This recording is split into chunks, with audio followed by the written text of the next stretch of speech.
computer. Yeah, all right. I hope this works right. I hope that recording works right. I've never done it before, so we'll see what happens. All right, so what I was going to do is go over how to install a virtual machine on the desktop. I'm going to start with Kali Linux on Virtualbox.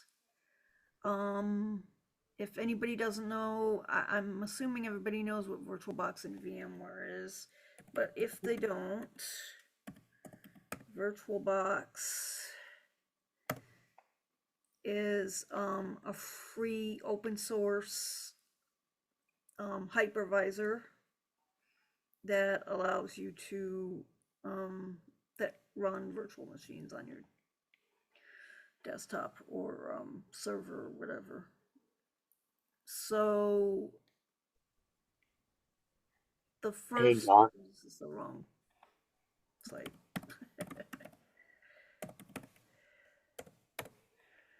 um, so what I'm gonna do is show you where to download this first, just so that everybody knows. I will put it in the link in the chat.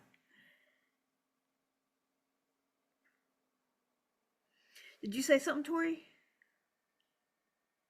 Oh, yeah, sorry. I was just gonna ask really quick too, because I had got a refurbished ThinkPad to use for CTFs that I've been like setting up, and my Windows did have Hyper-V enabled, but I just can't get like my any of my OSs to work on Hyper-V. But I've got Blackguard's working on the Orc VirtualBox.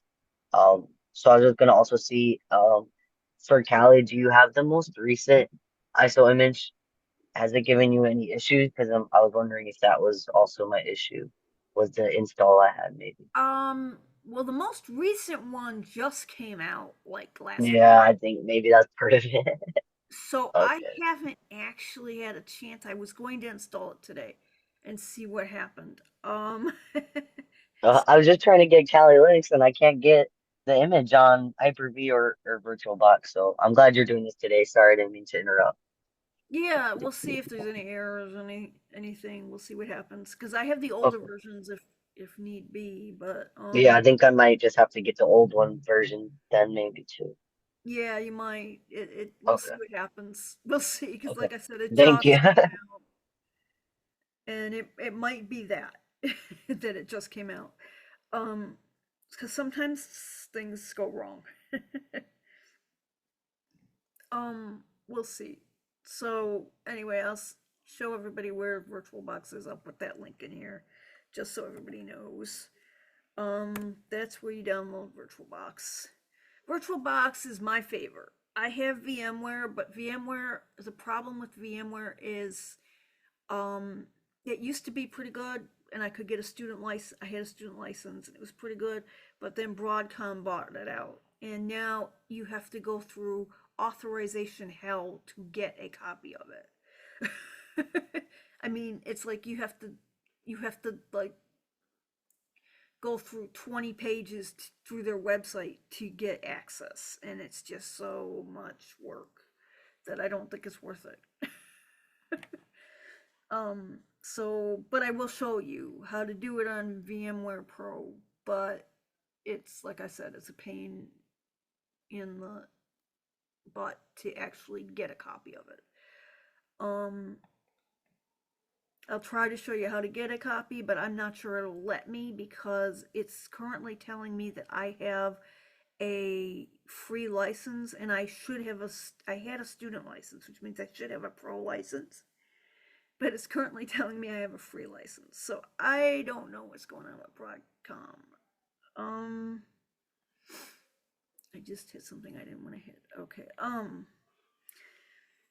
Anyway, so we'll see what goes on. But this is VirtualBox, and it says download VirtualBox on the page here at that link, virtualbox.org wiki downloads. and you just download it for whatever host you are installing it on. So Windows host, you would install the Windows version. Mac host, you would install a Mac version. And you're gonna also have to install, after you install the VirtualBox, you're gonna have to install this VirtualBox extension pack. And make sure you install that, because otherwise it's really not gonna work properly. And you want to make sure you install the latest extension pack. So that would be the 7.10 extension pack. Hey, And, Dawn, sorry to interrupt. Are you sharing your screen? oh, you know what? I'm not. Thank you. I was like, Thank you. See, this is why I like it when there's people in the. Because I was going to start doing this recordings without anybody here, but so I could do them on my own time, but we'll see how that goes. Let's see, view, wait, more. Where's the share? All right, share screen options.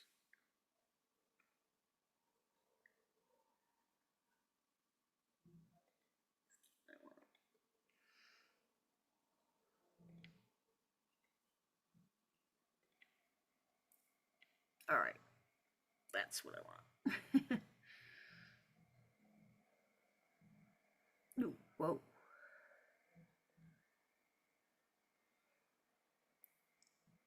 No, no, no, get away. I hate this stupid bar at the top. All right, come on, go up. Let's move this down a little. All right, this here is VirtualBox. And like I said, you want to install Windows or Mac.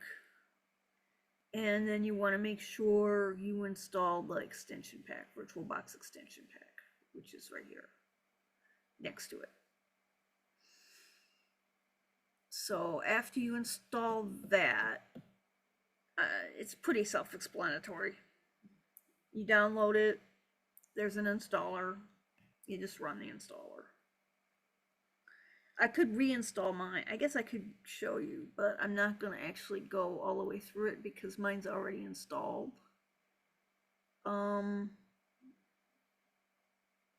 But basically, it might update it though for me. I don't know, but I have it running, so it's probably going to tell me to turn it off. You hit next, application, everything's already selected for you. You just hit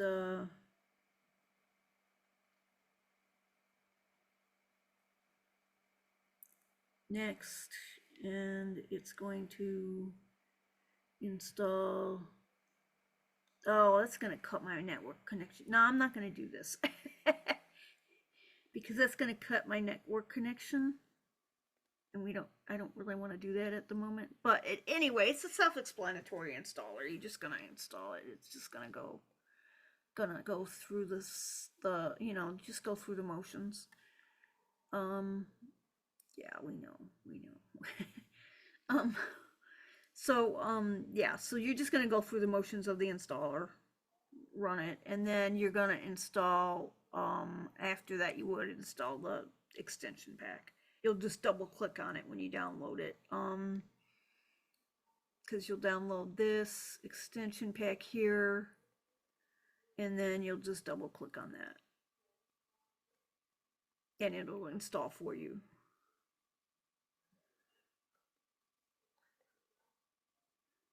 But let's start with Kali. So I have the link here for the Kali webpage to get to actually where you're going to download it. So you're going to click on virtual machines here. So I'll give you the link for this. Or you can actually use the installer image, which means you would install it from scratch. But I, you know, there's different options. You can install it from scratch, or you can install it straight to a machine without a virtual machine. In other words, you could actually install Kali on your machine as the host. Or you can install virtual machine like on Virtualbox or Hyper-V or whatever. You can install it on systems like a tablet or something like that with an ARM system.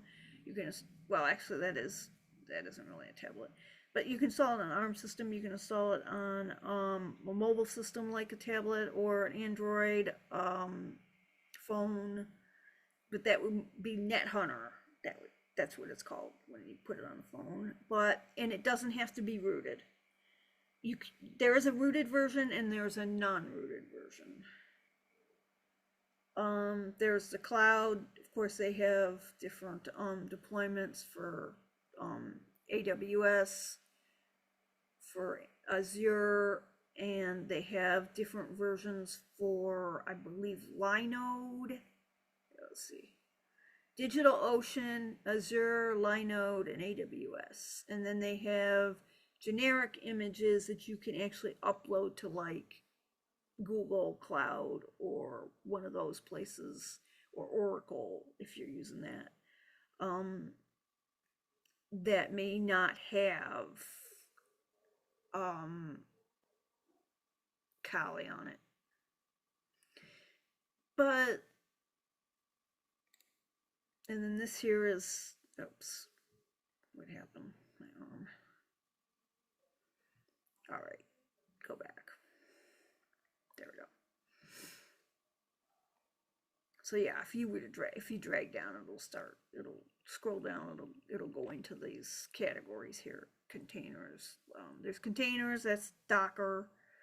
Live boot, of course, is your USB drive. WSL, you can install it on Windows next to, on Windows, but as part of Windows, like as a subsystem. But the problem with that is it doesn't really run. It runs kind of smooth, but the problem is that then you have errors when you start installing other virtual machines that might not run with WSL. And they clash with each other. And then I had a few installed on WSL and they ended up getting uninstalled because I had to install something else on virtual machine that didn't play nice with it. So, because you have to have Hyper-V enabled to run it with WSL. And unfortunately, Virtualbox and VMware don't play nice with Hyper-V. So sometimes it's actually better to just use a virtual machine. Plus, it's contained a little. Personally, I think it's a better containment system, but it's just my opinion. You can they also have build scripts that you could actually put the script on a machine so that, like, let's say you have Ubuntu and you want to put, or Debian, and you want to put the script on the Debian machine so that you can install Kali on it. So you've already got a fresh install of Debian on it, so you just want to put Kali on it. They have the build script for that. The installers are, like I said, right, they come like your regular complete offline installation. And then they have the weekly, which would be or nightly, sometimes they call it, which means that that's your newest state-of-the-art image. I would not download this unless you want the latest, greatest everything and you want errors, because you're gonna get errors. You're better off installing the stable version, which is the recommended version up here. Net installer, that's the one that you download, and it will download everything as it goes when it's installing. So it doesn't download it first, it downloads it as you go. Everything, that's your image for air-gapped machines. So that means air-gapped means that it's not connected to a network. It's not connected to the internet. So you're gonna need it to install everything for you. Then there's Kali Purple. That's your sock in a box. For those of you who don't know what SOC is, that would be Security Operations Center. That is more like what you would use it for, like Splunk or Security Onion. I mean, it's not it's not meant for beginners. At least in my opinion, but then it's more defense, whereas this is more offense. This is offense. This is defense. And then they come down here and you have your virtual machine images pre-built. So they have them for VMware, VirtualBox, Hyper-V, and QEMU. Now, like I said, I'm gonna use VirtualBox, so I download VirtualBox right here. You can also download it from torrent. You can also do it with the same with VMware. I actually have them downloaded already, so because I didn't want to have to take the time to sit there and download them. Again, they have the weekly versions. They have Vagrant, which is like a cloud kind of thing, almost like a cloud, where you can download the base box from. It's like a script, but it's complicated.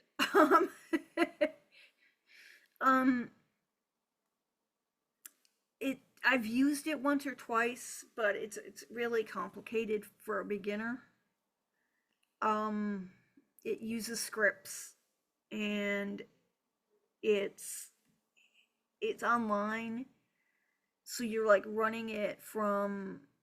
You have to have an account with Vagrant, and it's just confusing as heck. And I mean, if you want to look it up, look up Vagrant online, and you'll get more information on it. ARM, like I said, you can put it on a Raspberry Pi, which is kind of cool because I have a Raspberry Pi, and I'm honestly thinking about doing that. So we have like Pi 234 and 400. I have a Pi 4, so I would put it on my Pi 4 and download that.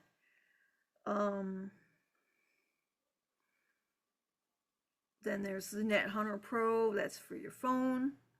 Like I say, they have a version that's rooted and a version that's non-rooted.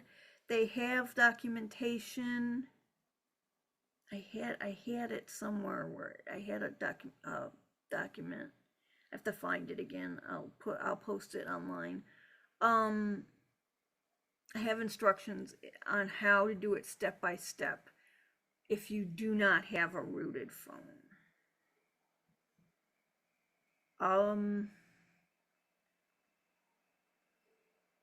Because a lot of people don't want to root their phone. So then there is the cloud, of course. Like I say, they have the documentation for the cloud, because most of them are actually offered within Amazon. Like you go into Amazon and you can select the image within Amazon or Azure, same. They have containers like Docker. the live boot images, WSL. You have to do it through the Microsoft Store. And like I said, they have build scripts for like Docker, Vagrant, all sorts. So anyway, we're gonna go back to pre-built VMs. And we download our Virtualbox. Let's say we downloaded it. So, okay, I've got that in here, which is my, well, maybe. Let's do it. Oh, I already moved it. That's why it's not going to take me there. All right. Yeah, my Kali Linux 2024 3 VirtualBox AMD 647Z. That's what it's going to be called. Because it's Kali Linux, and then it's 2024 3, which is the latest version. VirtualBox, and then AMD 64 is the type you're going to download for a regular desktop computer or laptop. And comes with it's a 7-zip, and you just unzip it, and it should show up in a folder up here, and we should have these two images here, VBox and VDI. Now, in all reality, you can just click on VBox, and it will open. But I don't really like to do it that way. My experience is it works better if you do it like machine, and then you go to wait a minute, that's wrong. Yeah, it is right. Machine, and then you want to go to add,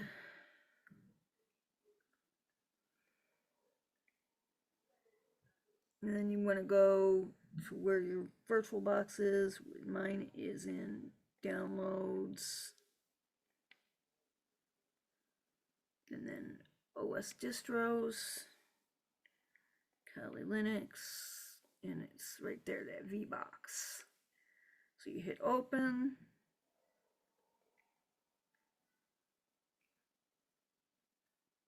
and it should add it like that. Oh, it should add it. I'm sorry, that's not right. It's being slow.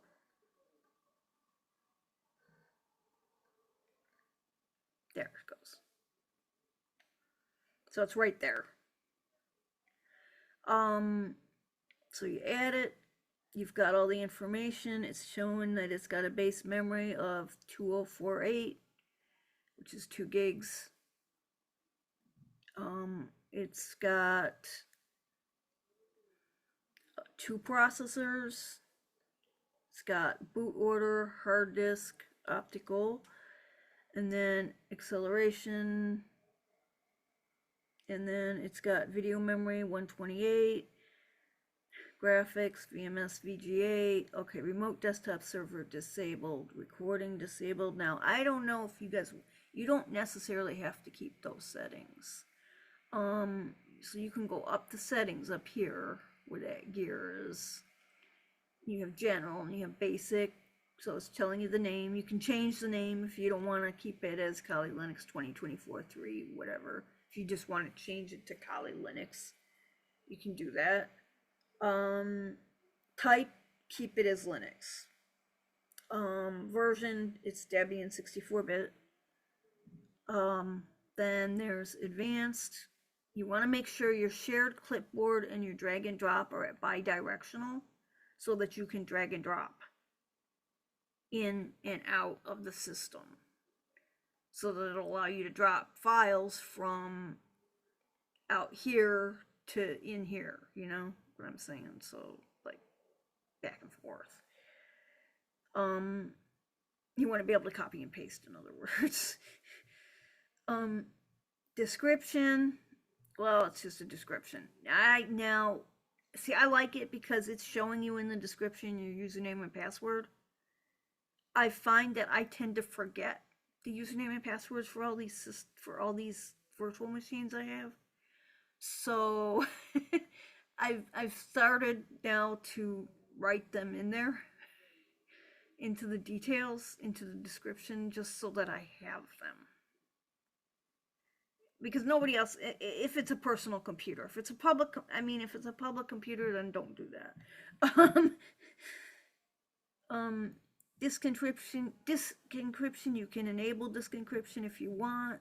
I never do. System, okay, 2048 megabits of memory. Now, 2 gigs is pretty much all you need for Kali. I only have 16 gigs on my computer, so I like to keep it that way because if you decide to run more than one virtual machine at a time, then you might want to, you'd like to keep it that way, because that way if you want to run one Kali machine and let's say a Windows machine, you want to have space for both. And since Kali only needs two gigs, if you have a lot to play with, you can change it. There's hard, like the boot order here is hard disk first, then optical, floppy, and then network. Now you can change that too. There's the chipset they've already got set. TPM is none. USB tablet. It really doesn't matter. You can put USB tablet. I've put PS2. I've seen them set at PS2 mouse. I've seen them set a whole bunch of different ways. Make sure your APIC is enabled. If you have a problem with it, then disable it. If you have some errors, if you have a black screen, disable it. There's reasons to disable it, but at this point, if it's working, leave it. Enable hardware clock and UTC time. Processor, you want like at least 2 processors. Now I have an i7. Now it has, as you can see, a lot of CPUs to play with. So I'm thinking, I've got a lot of CPUs here to play with. I could actually change this to like 4 processors if I wanted to, but I'm gonna leave it at 2 because it's fine. Execution cap, you want to make sure that's at 100%. Enable PAE NX, leave that where it is. Acceleration, you want to leave that the way it is. Enabled nested paging, default pair virtualization interface. Display, make sure your display is at 128 megs. Only because some people have done, I've seen some of the systems done at 16, and it can be done at 16, but if you want to use any kind of graphics program, you want it at 128 megs. I only have 1 monitor right now, so that's monitor counts 1. Scale factor right now is 100%. Sometimes you have to change that.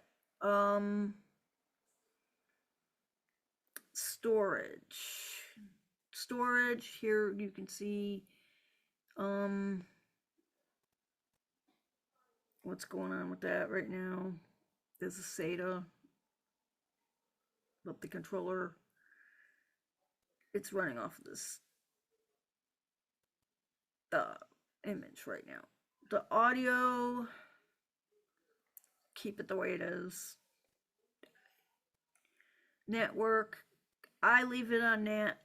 NAT just means that it's attached to my host OS network, basically.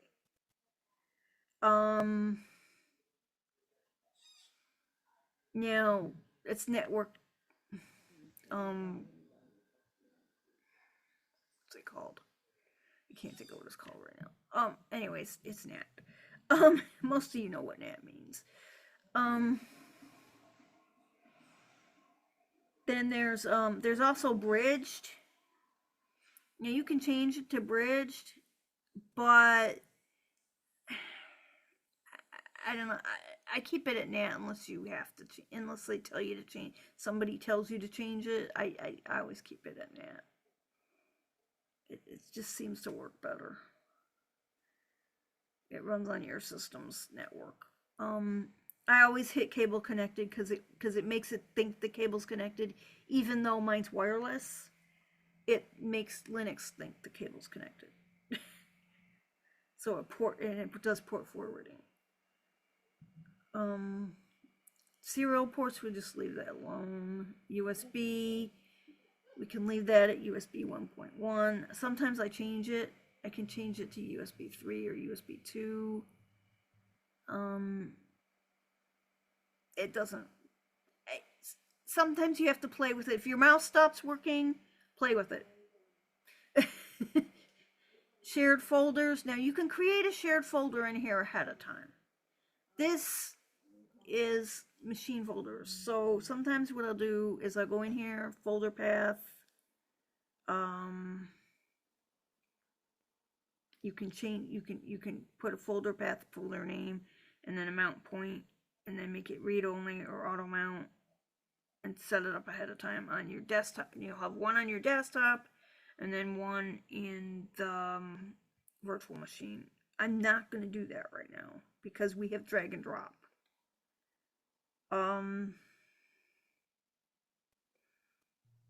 Basically, what you do, you've got it all set up here, and it should, after it thinks about it for a minute,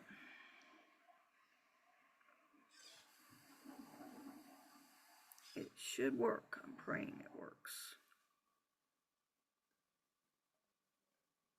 and that we don't get any errors, because like Tori said, it's a brand new system.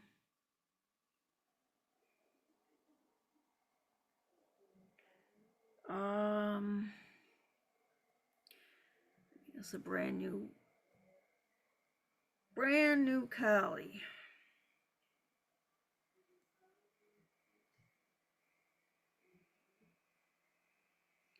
We will see what happens.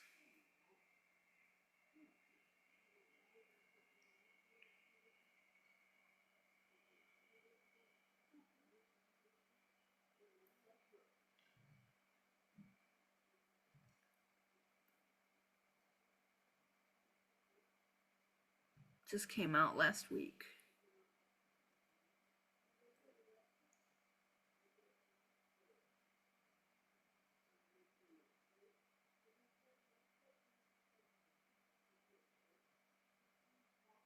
Looks like it's gonna come up.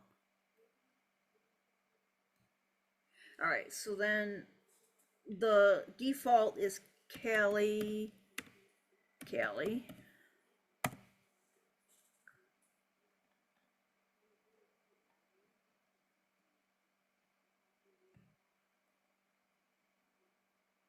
There you go. You have one system. And this is what it looks like. Basically, this is Kali Linux. So you have your usual applications, accessories, development, graphics, internet, blah, blah, blah, information gathering, vulnerability analysis, web analysis, database assessment, password attacks, wireless attacks, reverse engineering, so on and so forth. I like Kali. There are other options. So I'm going to show you one other option here. There is Parrot OS.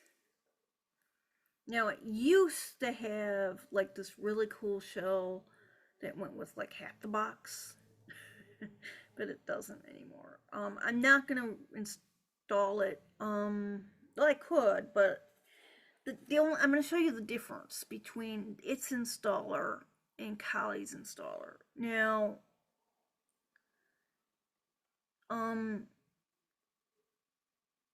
Parrot's installer is an OVA file. All you have to do with an OVA file is you can either go into File, Import Appliance, and open it that way, or you can just double click on it. Just put it where you want it and then double click on it, and it will install.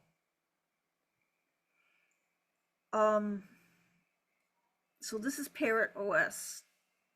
Just to save time, I'm just gonna show you what it looks like. This is also a Debian system, just like Kali is. It's just a different option. I kind of like it. There's some other ones too that I might show you later, but I don't have all of them installed right now. But I might show you a few more later. But on this one, I like. I don't know why, I just do. We'll show you in a second. I like the options better. I don't. Some of the different there's different programs in Parrot than there are in Kali.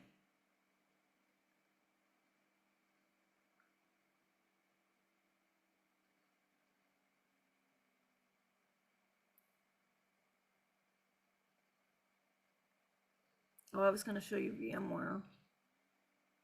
You know, I might split that up and do it another day.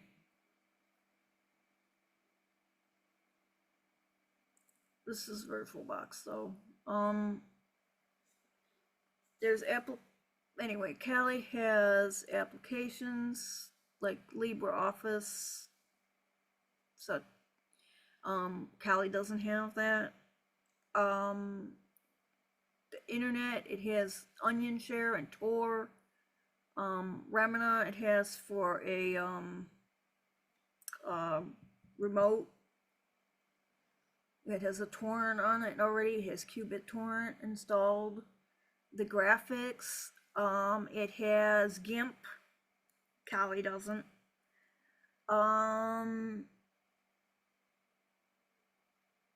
It has a lot of sound options, VLC, etc. It has the pen testing tools. Now, it has Burp Suite, Melteagle, Aircrack, just like everybody else does. But then it has things that Kali doesn't have. It has EDB Debugger, which is GDB Debugger is a CLI tool. So, you know, it's command line. Whereas EDB is a GUI, which I prefer. So, you know, I mean, it has some options that you know, if you prefer, you know, there's certain things it has that Kali doesn't, but Kali has things that this doesn't. So, you know, I mean, it's just your preference. Johnny, it has installed already. I mean, you can always install the program later. I mean, it's not a big deal on either system. This is Johnny. This is John the Ripper, but GUI. And then there's what was I thinking? I like the way these are broken down too. They have like information gathering, and then they go into like OSINT and the different categories within the categories. Well, I mean, so does Kali, I guess. It's just broken down different. I like that they have, not only do they have Nmap, they also have the GUI for Nmap. Again, it's just a preference. See, I like the GUI. Because then you can do the scan without having to know exactly what you're doing at first, and then you learn. that's how I learned, because I used ZenMap when they had ZenMap. Well, now they have this Nmap SI4.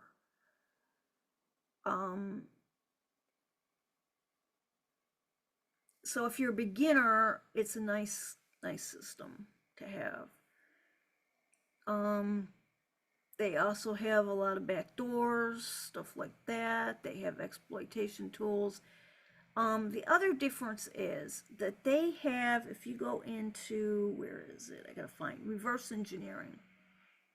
They have a program called Cutter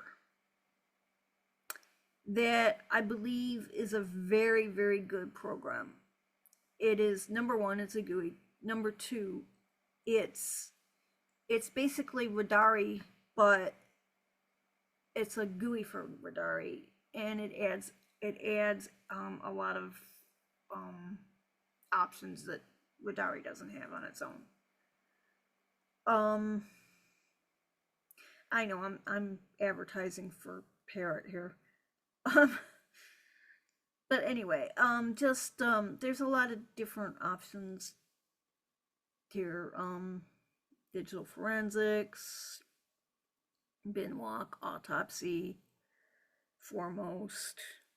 You can go into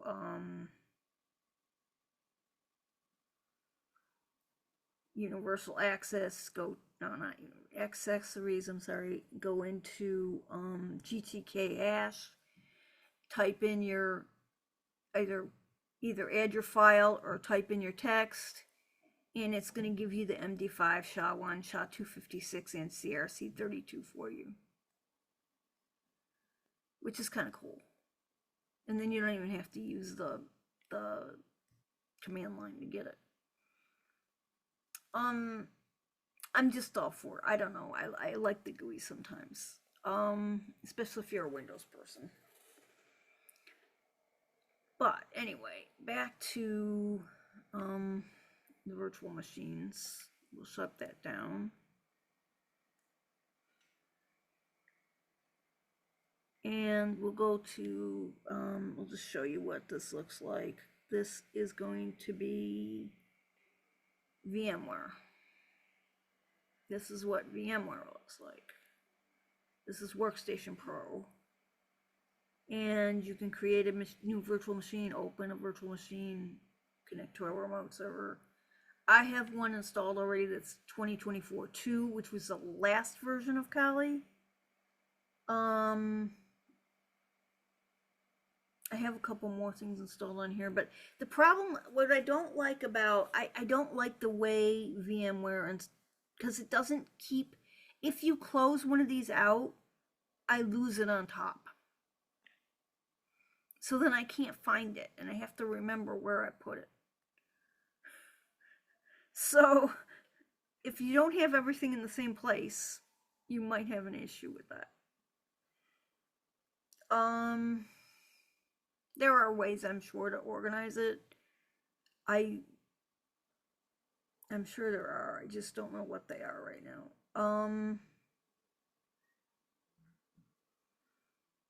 But anyway, this would be your VMware. There's not much difference between the two, to be honest with you. I mean, it looks the same when you pull it up.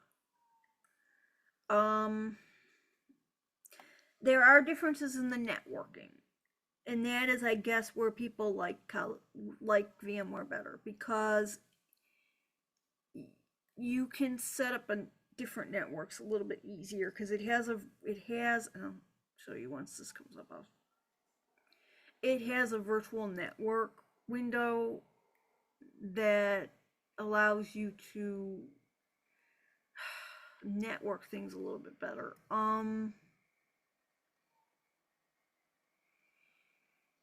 But that's getting into a lot more advanced stuff that even I have, that even sometimes is above my head. Usually what I do is, if an instructor tells me to do it that way, I do it that way, but for the most part, I don't play with it. I'm not saying you can't.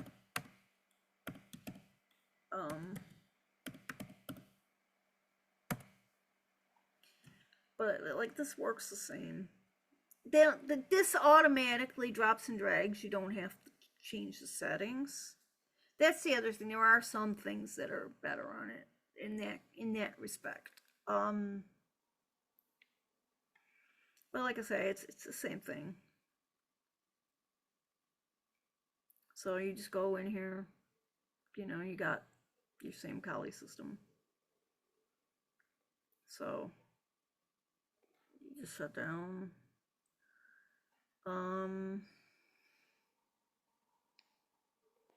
Now I was going to show you here, Virtualbox.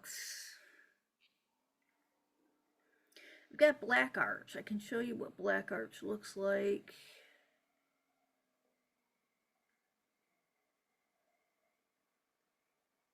It's really cool though, because there's a lot of different systems you can put on here. You can have like 20, 30 systems on here if you have the space.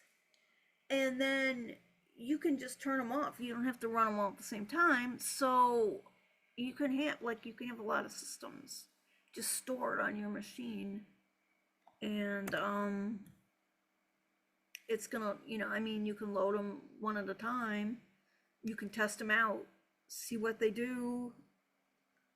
It's really kind of cool. Kind of like it. You can run DOS. You can run Windows 98. I have Windows 98 somewhere. Windows XP. I don't remember if this is the right thing, but we're gonna find out. It is not. See, this is what I mean about the passwords. I forget them. So then I have to go in here and type Black Arch default. Yeah. What did I do? Default. Username and password for VM. For Virtualbox. And hopefully I find it. Okay, user root, password Black Arch. And hopefully that's right. Root.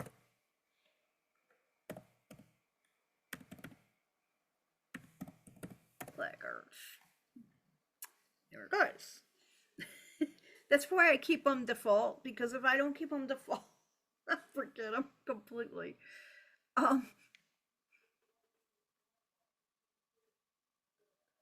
Like, I don't care, because nobody's gonna, unless you're somewhere, if you're in a competition and you're doing like defense and that, you want to change them. You want to make sure you change them immediately, actually, because you don't want somebody else to get into your system. At home, when I'm just playing like this, I don't care.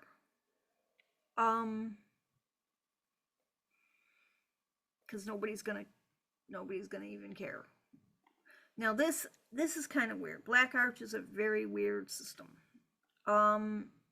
This is your menu, terminals, browsers, network, Black Arch. Then you got anti-forensics, automation. My gosh, that's so much stuff there, it isn't funny. Automobile, backdoor, binary, yeah. As you can see, it can get a little overwhelming. So, you have to know what you're looking for, and what what you want to do, because if you don't, you're just going to be sitting there doing, you're going to be going in circles. This here, like, this is Cutter, so we pull this up. and it runs and it says open project, so you open projects. Let me see if I have one on here. I think I might. Well, I have stag one JPEG. Let's see if it'll open it. Let's see, open. Invalid file type. Okay, it's not gonna, because it's not really a binary. But I was gonna try to show you what it looked like, but I can't because I don't have a binary on the system. But anyway, there's honeypots. There's a lot of stuff. Anyway, this is what you can do with it anyway. So like this is the Fluxbox menu. It's kind of cool. Different ones. And I'm going to quit in just a second here. This is your default desktop. You can change that, but when I found that when I changed it on this particular system, it did weird stuff. It kind of crashed on me. So we're just gonna hit shut down. And then I'm gonna show you one more thing and then I'm gonna quit. And that is that I want to show you where I got all these systems. So there is some database like sites that have a whole bunch of different systems on them. So you can go to Archive OS, and I'm going to put this one in the chat.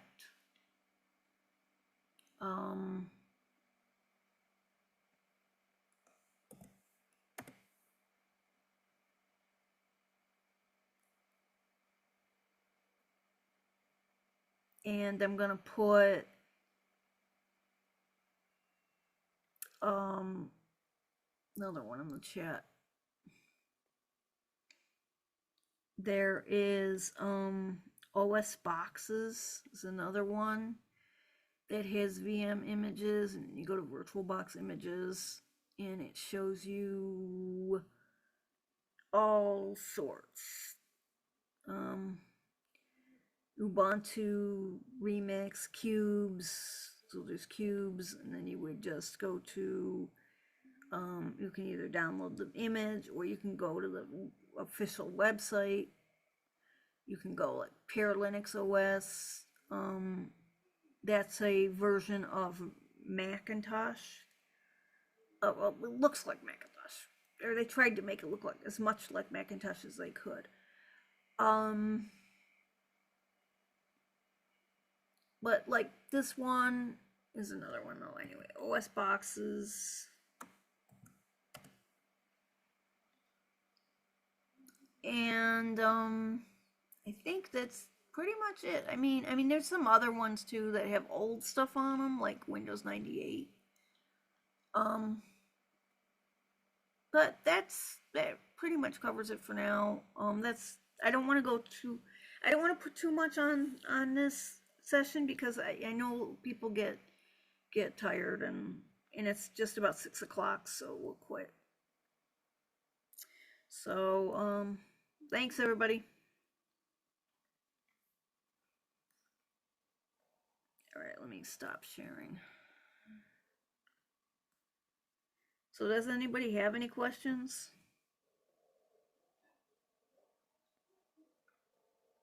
All right. Okay, let me stop this recording.